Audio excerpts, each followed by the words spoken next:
শেষ পর্যন্ত চালের বাজার নিয়ন্ত্রণে আমদানির সিদ্ধান্ত নিয়েছে সরকার। আগ্রহী ব্যবসায়ীদের আবেদন করতে বলেছে খাদ্য বিভাগ, অথচ মাত্রই শেষ হয়েছে ভরা মৌসুম। ব্যবসায়ীরা জানিয়েছেন যে ভারতীয় চালের মান এবং দাম ঠিক থাকলে বাজার নিয়ন্ত্রণ করা সম্ভব। তা নিশ্চিতে নজরদারিতে রাখতে হবে আমদানিকারকদেরকেও।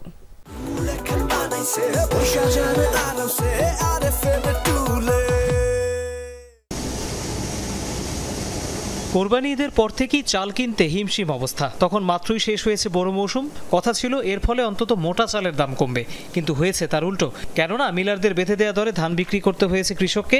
সেই সুযোগে অনেকটা পাল্লা দিয়ে ধান মজুত করেছেন বড় ব্যবসায়ী আর কর্পোরেট বেনিয়ারা। ফলাফল এখন তাদের ইচ্ছায় ঠিক হচ্ছে চালের দামও। তাই এক বছরে পাইজামের দাম বেড়েছে কেজিতে প্রায় 5 টাকা। একই চক্রে ঘুরপাক খাচ্ছে ইরির দর। 75 থেকে 80 টাকা লাগছে 1 কেজি মিনিকেট কিনতে। সেঞ্চুরি হাঁকানোর দ্বারপ্রান্তে নাজির শাইল।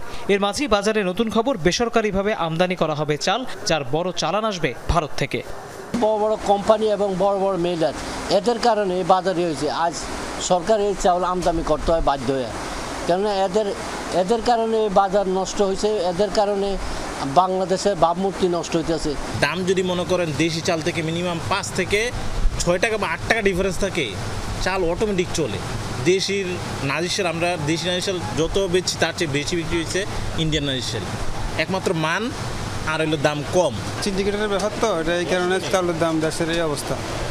সাধারণ মানুষ তো আসলে যে অবস্থা, আপনার আয়ের সাথে কোনো মিল নেই। তাদের অনেক কষ্ট করে ঢাকা শহরে এবং দেশে চলাফেরা, থাকা খাওয়া। বন্যা আর অতিবৃষ্টির শঙ্কায় আগে থেকেই চাল আমদানির প্রস্তুতি ছিল খাদ্য বিভাগের। তবে শেষ পর্যন্ত আনতে হচ্ছে দাম নিয়ন্ত্রণে। এরই মধ্যে আগ্রহী প্রতিষ্ঠানকে আবেদন করতে বলা হয়েছে। Deadline 7 August. তাতে সাড়া দিয়ে ভারতে যোগাযোগ শুরু করেছেন উত্তরের বেশ কয়েকজন ব্যবসায়ী। জানালেন সরকারের অনুমোদন পেলেই আসতে শুরু করবে চাল। ডিউটি একটা ব্যাপার আছে, সেটা এখনো গ্যাজেটটা আমরা পাইনি।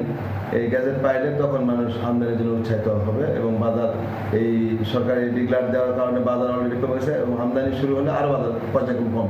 7 তারিখের পরেও হইতে পারে, তবে যত তাড়াতাড়ি হয়, যদি ইন্ডিয়া থেকে চাল আমদানি হয়, তাহলে দেখা যাচ্ছে যে বাংলাদেশের চালের দাম অনেকটা কম হবে। ইন্ডিয়াতে বর্তমানে যে চালের দাম আছে, সেই চাল যদি বাংলাদেশে ঢোকে, তাহলে আমার যে আইডিয়া, বাংলাদেশের কেজি প্রতি 8-10 টাকার ডিফারেন্স চলে আসবে। বলা হচ্ছে ভারত থেকে মোটা জাতের স্বর্ণা চাল আনা হবে 50 থেকে 52 টাকা দরে, আর সরু জাতের সম্পার কেজি হবে 65 থেকে 67 টাকার মধ্যে। তৌহিদ হোসেন, যমুনা নিউজ, ঢাকা। চালের আমদানি এবং বাজার পরিস্থিতি জানাবেন আমাদের সহকর্মীরা। শুরুতে যেতে চাই হিলি স্থলবন্দরে, সেখান থেকে যুক্ত আছেন আমাদের সহকর্মী কবির হোসেন। কবির, আমদানির পরিস্থিতি এখানে কেমন দেখতে পাচ্ছেন এবং আমদানির জন্য আসলে অনুমতি চেয়েছেন এখানকার কতজন ব্যবসায়ী? স্মৃতি, এই মুহূর্তে স্থলবন্দরের যে কয়েকজন আমদানিকারক রয়েছে, তাদের প্রায় সকলেই আমদানির অনুমতি চেয়েছে, আবেদন করে। এই আবেদন পাওয়ার পরেই তারা আইপি করবে এবং আইপি করলে বন্দর দিয়ে আবার হয়তো চাল আমদানি শুরু হতে পারে। তবে একটি বিষয় স্মৃতি, সেটি হচ্ছে যে ব্যবসায়ীদের মধ্যে এখনো যে আশঙ্কা আছে যে গত এর আগে যখন চাল আমদানি হয়েছিল, তখন তার আগে থেকেই চালের আমদানিতে কিন্তু 62% শুল্ক আরোপ করা রয়েছে। মাঝখানে যখন চাল আমদানি হয় তখন এই শুল্ককে স্থগিত করা হয়, তারপরও চাল আমদানি শুরু হয় এবং সবশেষ গত 15 এপ্রিল পর্যন্ত হিলিস্থল বন্দর দিয়ে চাল আমদানি হয়েছে এবং এগুলো চাল আমদানি হয়েছে সম্পূর্ণ শুল্কমুক্তভাবে।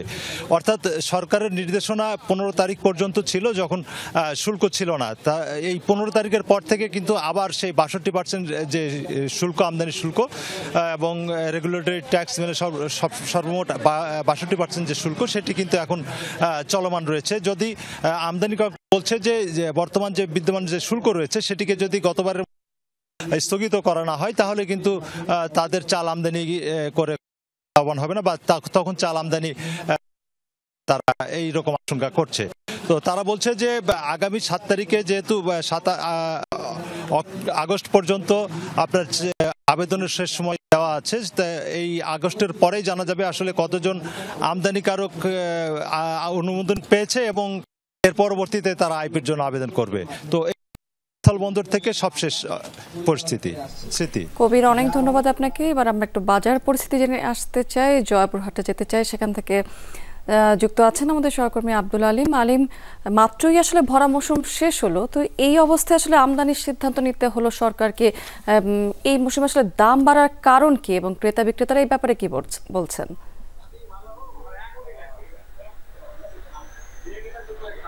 সিদ্দিক, এবছর কিন্তু মৌসুমের শুরুতে ধানের দাম অনেকটা কম ছিল, বলতে গেলে যে যা দাম থাকার কথা তার থেকে কিন্তু কম ছিল। সেই সময়টাতে বলতে গেলে যে ব্যবসায়ী যারা রয়েছেন, যারা মিলার রয়েছেন, তারা কিন্তু মোটামুটি ধান সংগ্রহ করেছিল। অর্থাৎ এবার আবহাওয়ার কিন্তু কিছুটা ব্যতিক্রম ছিল, অর্থাৎ মাঝে মাঝে বৃষ্টি, মাঝে মাঝে রোদ।